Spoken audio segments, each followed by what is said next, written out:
تاثر سے ایک صاحب سکندر خان وہ سوال کرتے ہیں کہ میرا کوئی بھی کام الجھن سے خالی نہیں ہوتا، جو کام میرے ساتھی آسانی سے کر لیتے ہیں وہی کام اگر میں کرنے جاؤں تو ہزار دشواریاں اس میں پیدا ہو جاتی ہیں۔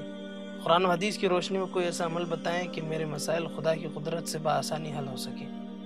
ماشاءاللہ جو ہے بھائی کی فکر ہے کہ الجھنوں سے خالی ذہن ہونا، اور دوسرے لوگ جس طریقے سے آسانی سے کام کر لیتے ہیں اسی طریقے سے یہ بھی کام کرنے لگ جائیں، اور یہ وظیفے کی طرف ان کا ذہن جا رہا ہے۔ اس میں بھی ترکیب اور تدبیر بہت ضروری ہے۔ دنیا میں آپ بیٹھے ہیں تو کسی سے کوئی اچھا علم سیکھ لیجئے، تجربہ ان سے حاصل کر لیجئے۔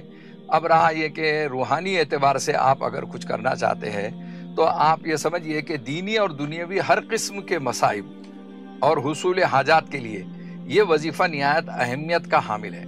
حدیث میں ہے کہ رسول پاک صلی اللہ علیہ وسلم نے حضرت عوف ابن مالک رضی اللہ عنہ کو حصول مقاصد اور مصائب سے نجات کے لیے یہ ارشاد فرمایا کہ لا حول ولا قوت الا باللہ العلی العظیم، لا حول ولا قوت الا باللہ العلی العظیم کثرت سے پڑھا کریں۔